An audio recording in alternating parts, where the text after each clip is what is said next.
오늘 성경에서 우리가 함께 읽은 이야기이기도 하지만 사람이 죄에서 자유롭기가 참 쉽지 않습니다. 죄와 결별한다는 것, 죄로부터 벗어난다는 것, 그게 얼마나 힘든 일인지 몰라요. 우리가 죄를 좀 너무 가볍게 생각하는 경향이 있습니다. 지난주 우리가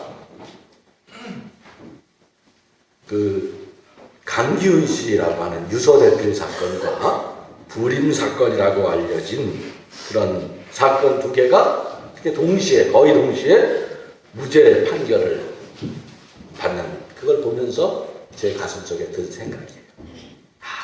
죄라는 게 진짜 무섭구나. 과거에 잘못된 재판이 무죄로 판결되는 일이 종종 있는 일이지만, 그렇다면 앞으로는 절대 그런 일이 있어서는 안 되는 거 아니에요? 잘못됐으니까, 그래서 무죄가 났으니까. 근데 그게 말처럼 쉽지가 않다는 것이에요.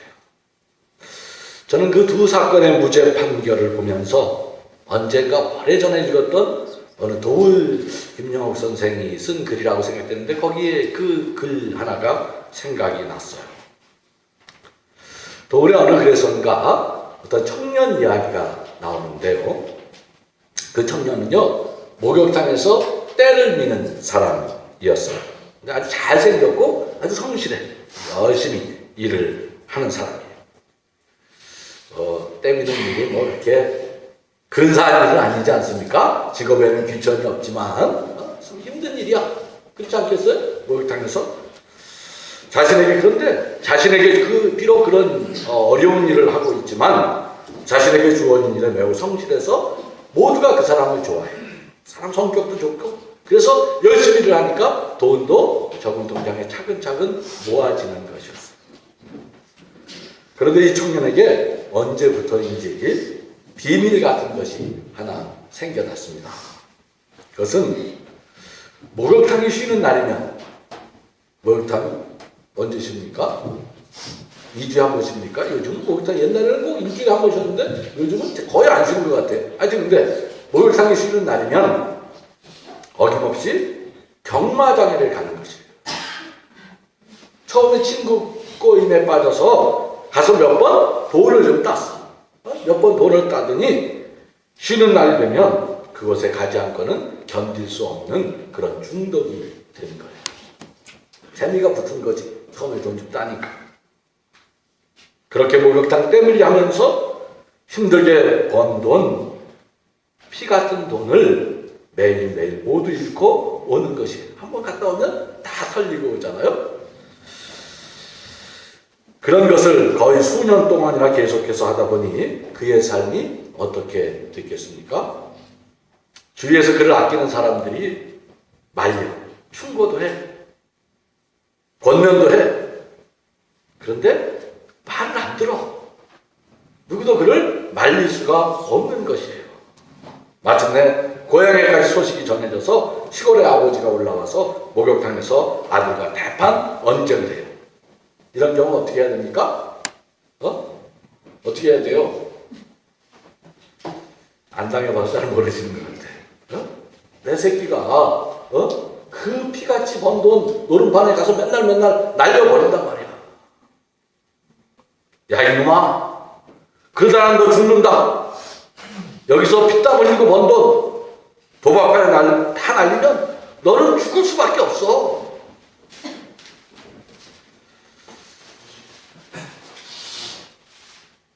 이런 경우에 성경은 죄의 값은 사망이라고 말하는 것이죠.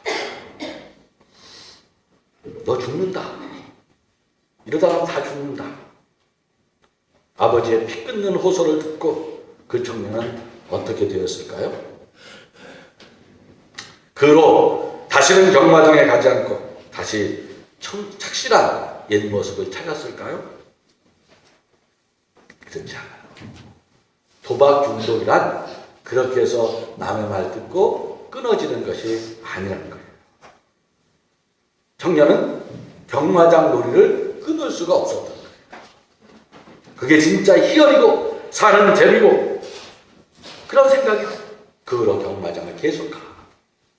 결국 너 죽는다. 그렇게 했던 아버지가 화병으로 돌아가시고 만 거예요. 아들이 아버지가 갔으면 대못을 친 것이지. 그럼 아들은 어떻게 해야 합니까? 내가 아버지를 죽였구나. 이 죽음을 헛되게 하지 말아야겠구나. 그래서 도박 끊고 새 삶을 살아야 그게 사람이 아니겠습니까? 그런데도 아들은 지금도 쉬는 날만 어김없이 경마장을 드나들며 그 피땀 흘려 번 돈을 탕진하고 있다는 것이에요. 여러분, 이게 남의 이야기일까요? 우리는 주님이 내 죄를 위해 십자가 달려 돌아가셨다. 그런 말을 하지 않습니까? 세례 받을 때 우리가 다 공부해. 주님은 왜 누구 때문에 돌아가셨습니까? 내 죄 때문에 돌아가셨습니다. 그럼 그분이 우리를 위해 돌아가셨다면 우리는 어떻게 살아야 합니까? 이제 죄라고는 짓지 않는 그런 돌이킴의 삶을 살아야 마땅한 것이겠죠. 그런데 우리의 삶은 어떻습니까? 예수님의 십자가를 그렇게 자주 찬송하고 입술로 고백하지만 우리는 과연 죄에서 자유할 수 있습니까? 우리는 그분이 그렇게 간곡하게 우리에게 당부했던 삶, 서로 사랑하고 서로 용서하고 그런 삶을 살고 있는 것입니까?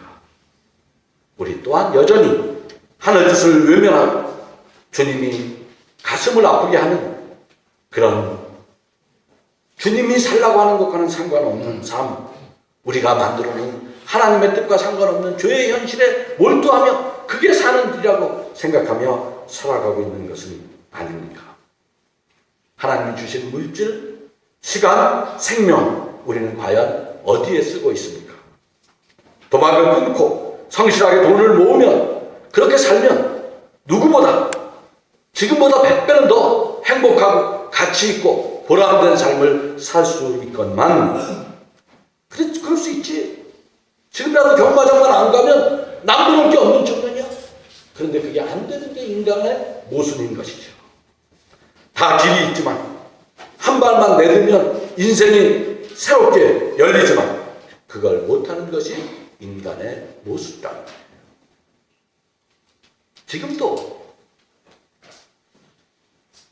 여러분, 저는 가끔 시장, 이 중부 시장통 어디 종로가 갈 때 일부러 시장통을 이렇게 지나가서 가끔 가서 보는데요. 시장에 가면 진짜 신기하잖아요. 그렇게 뭐 맛있는 게 많이 오징어, 이렇게 쌓여 있어.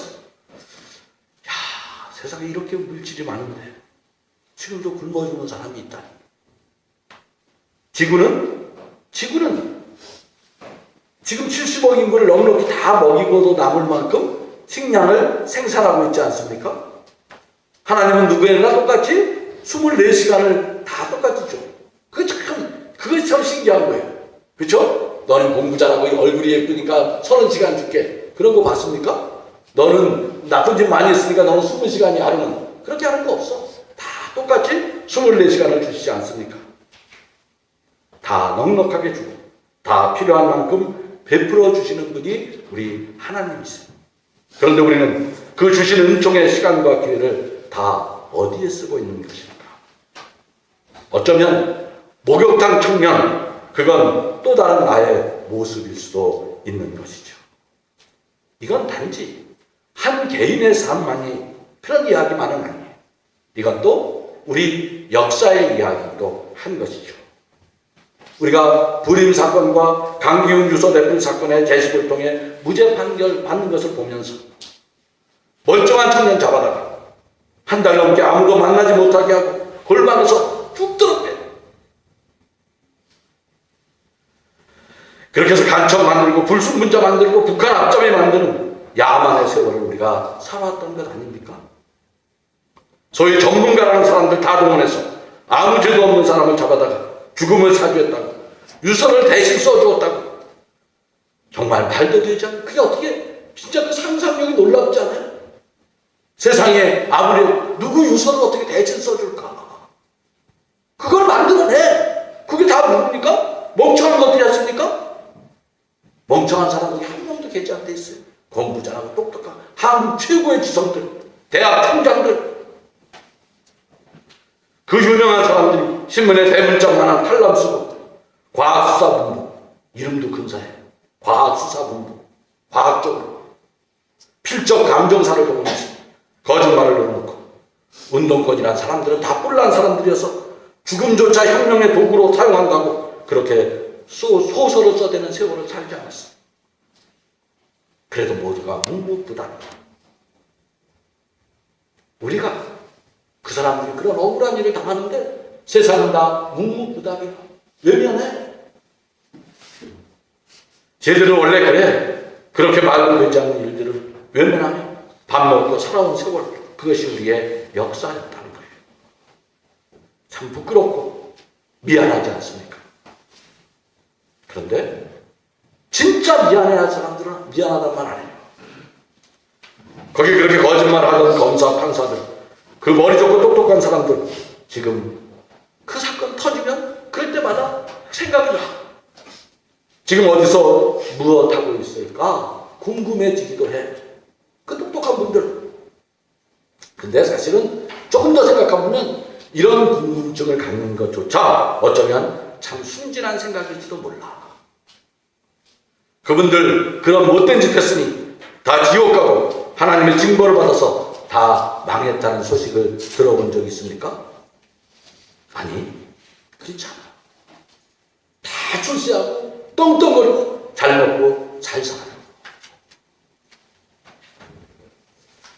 지금 와서 그것을 반성하는 사람, 나 잘못했다, 미안하다, I'm sorry, 간단하게 그렇게 말하는 사람 한 명도 없어요. 이게 역사예요. 이게 인간의 죄의 역사라는 것이에요. 지금 와서 무죄를 받았으니 무죄를 안 받은 것보다는 낫지만 그 망가진 삶을 누가 보상하겠습니까? 강기훈 씨는요, 지금 암 걸렸어요. 암. 50대 초반이야. 암 걸려서 다 죽게 됐어요.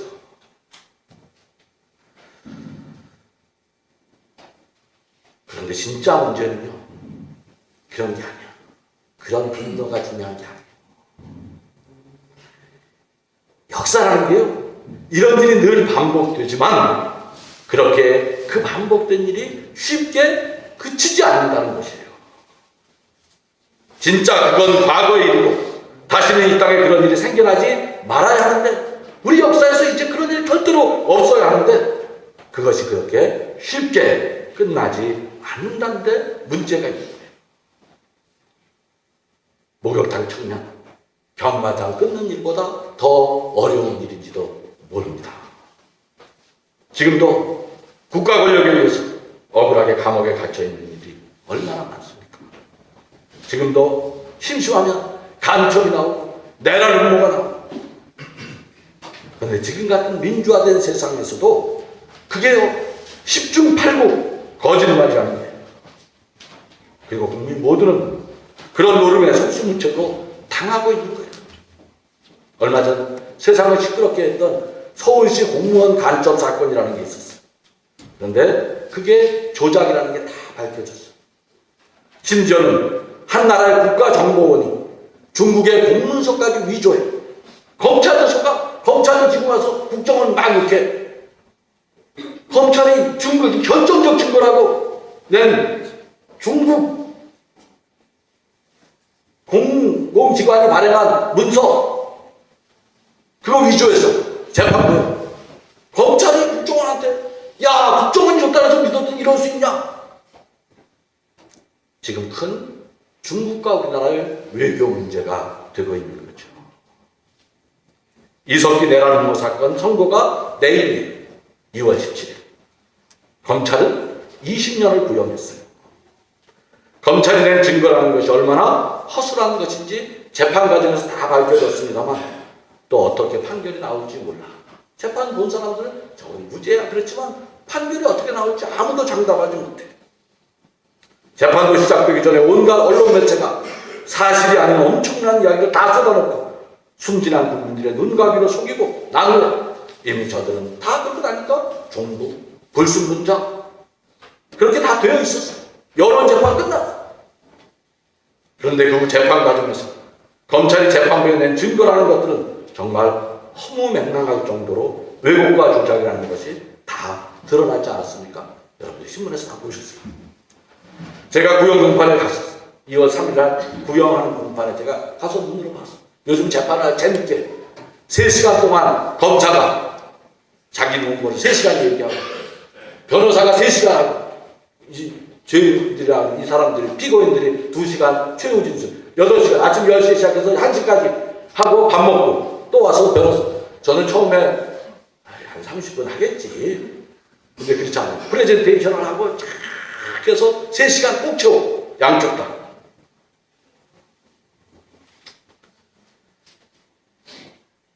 그 3시간 동안 제가 그 눈이 뚫어져라 봤어요. 소위 쟁점은 아로라는 조직이 아로라는 조직. 근데 그 아로라는 조직이 오늘 성경 보니까 로마서가 아로래. 로마서 아로라는 조직이요.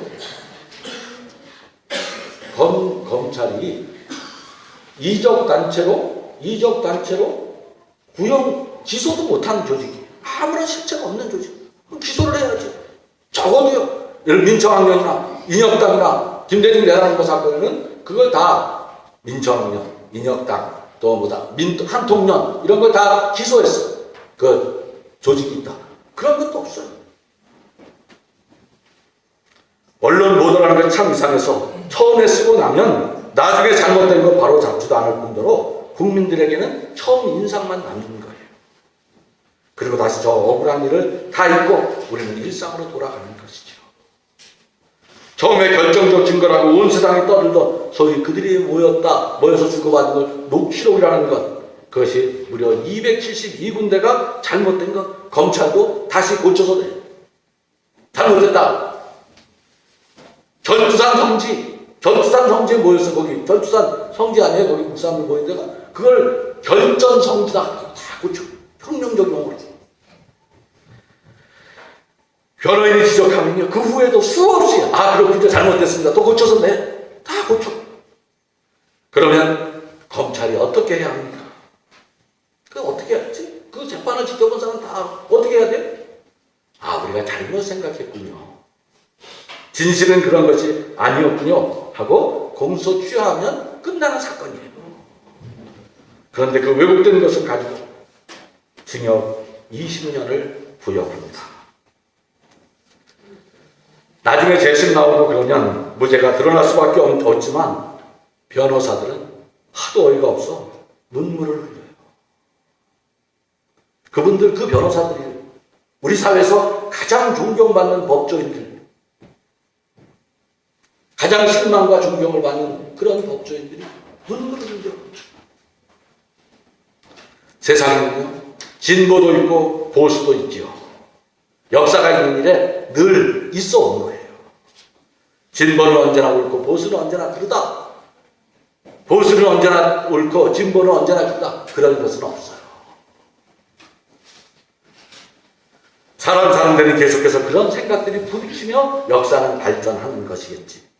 다만 진보건 보수건 함께 만들어가는 대한민국이라는 나라는 우리가 몸담고 사는 이 사회는 진실이 기초가 되어야 하는 사회예요. 진보도 보수도 여기서 자유로울 수가 없는 거죠. 왜곡과 순수로 위기를 넘어가자면 나라는 설득나는 거예요. 이게 다 무슨 말입니까? 신문을 보면서 우리는 무슨 생각을 합니까? 이건 역사와 정치 이야기 이전에 신학적이고 신앙적 진리가 있는 것이에요. 죄란 그렇게 간단한 것이 아니라는 것이죠. 인간의 죄란 얼마나 깊고 무서운 것인지 몰라. 참 쉽게 끊어지지 않는 것이 죄와 모순이죠. 그래서 바울은 오늘 말씀을 통해 자신의 죄된 삶을 고백하고 있는 거예요. 나는 내가 원하는 선은 행치 못하고 오히려 원치 않는 악한 일을 합니다. 오라, 나는 비참한 사람입니다. 누가 이 사망의 몸에서 나를 건져 주겠습니까? 도대체 길은 어디에 있는 것입니까? 누가 말한다고 듣겠습니까? 여기 하나님의 도움이 있어요. 그리스도의 절대 말씀으로 돌아가는 것, 바울은 거기서 길을 발견하지요. 그래서 그 아픈 신음이 그렇게 오라 나는 불구한 사람이다 그렇게 말하고 곧이어 우리 주 예수 그리스도를 통하여 나를 건져주신 하나님께 감사를 드린다 하는 찬양으로 바뀌는 것입니다. 바울은 주님과의 만남을 통해 자신의 죄의 문제가 해결되는 경험을 한 것이죠.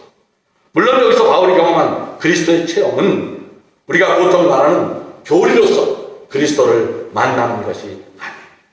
바울은 그의 인격의 중심에서 그리스도를 경험했던 것입니다.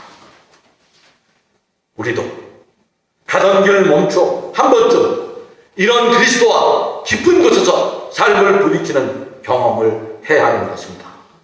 아주 깊이 우리의 삶을 그리스도의 인격에 부딪히는 그런 경험을 하는 우리 모두가 되기를 바랍니다.